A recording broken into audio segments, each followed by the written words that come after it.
Testing 1, 2, and 3. Testing 1, 2, and 3. This is the last hour of trading. Okay? So the thing that I'm going to be talking about is the daily S&P 500 chart. Okay? The reversal top to right here. This was the gap down. And we have levered right back up here at 1331.22, and it's quite common from the first reversal to the next high is a lot of short covering occurred today ahead of the jobs report, the unemployment report that will come out tomorrow on 3/4/2011. Today's 3/3. And we're in the last hour of the market. But what we're going to be teaching the MMTs is the delta down to the delta up and how we are going to gauge the immune system of the S&P 500. And part of markets that are extremely overbought is there's got to be a catalyst to bring the buyers in. And part of that would be that ahead of the move today, we had a lot of short squeezes going on and people buying at the same time. So in order for the S&P to break up to my 13, and I can show you clearly MMTs here in a second, I can, if my mouse will work. The S&P will have to break higher in that mode. So what we're going to be watching for is that this big green bar up there where it gapped down is that you're going to have to take out half of that price action bar, and you're going to have to take it out on heavier volume to get up to the 1357 handle to the 1366 handle on the upper end of this S&P range.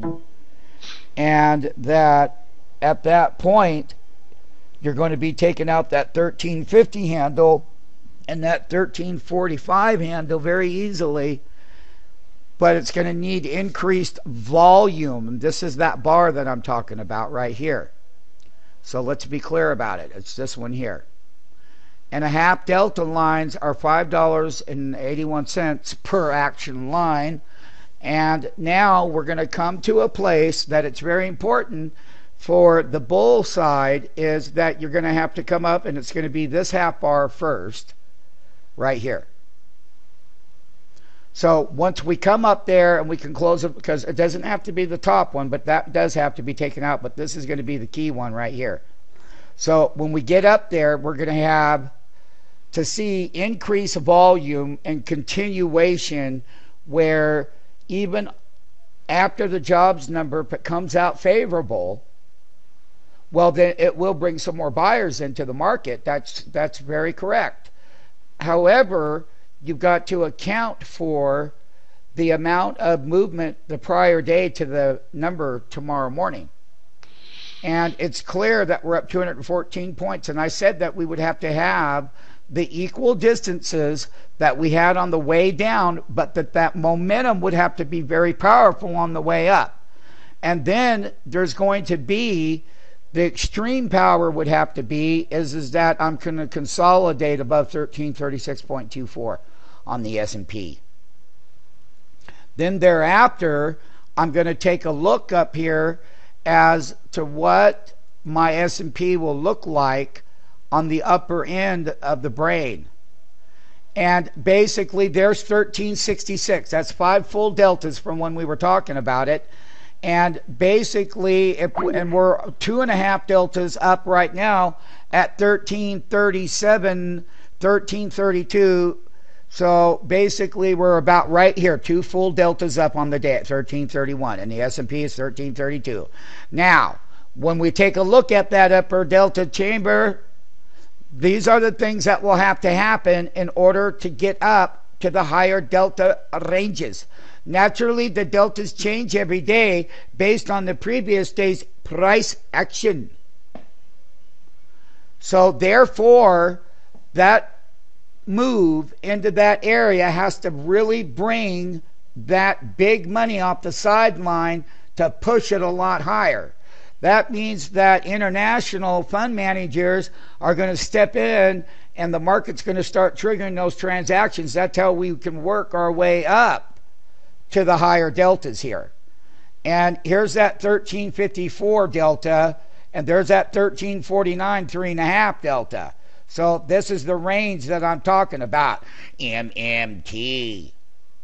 To know how the last of that momentum would take place in the counter trend to the original reversal and what it would take, you have to drop that clutch at full RPM to get that thing to break up in those higher deltas, MMTs. And yes, another thing that they're not doing today is selling down. So far, it's 11 minutes after the hour, 12 minutes after the hour right now. So the trading day has about 40 some odd minutes left of it and whatnot. And the S&P, the reason why we cover that S&P is because that S&P 500 is a very diverse index. So therefore, there's a lot of broad-based buying going on in the names across the board and the leadership, which drives that S&P 500 higher. And we just want to stay in harmony with that, MMTs, because that's what it's going to take to get to those upper deltas. Now, on the flip side, let it be known that if there is weakness and there is failure, then it would become an immediate short, because if we don't get that follow through, and we do gap down again, and it does start like that, that's going to give perfect opportunity to get net short if that occurs. So when we use trade management A, trade management B, trade A and B also equals part of another structured trade management, which is C.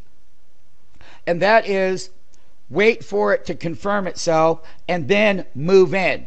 Just remember, if the equities, if the indexes get that delta retracement momentum, that means that the leadership equities, that's why they're bouncing and holding the higher end of the trading range today, MMTs.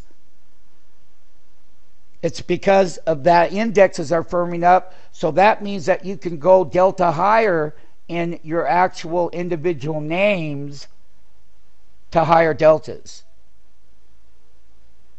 That's why. And they're ascending with power, price action momentum. That's called power. So this is the important thing of having the gift and the wisdom to know the difference on the gravity of the downside and the gravity of the upside reversal in our platform, so that you're very coherent as to if that one side's going to go, then equities will break higher. In the S&P 500, and the same rule will apply for the leadership Nasdaq stocks that trade in the NDX Nasdaq 100. That's this one right here, NASI 100, up 48 handles. S&P 500, very diversified, top 500 companies, 23.06 handles. To the upside, look at that super daily gap. 1305, you hit 1312.50. We were not clearing that half bar. They gapped it above it. Now, if that buyer isn't there, guess what? Look at the short side. That's plan B.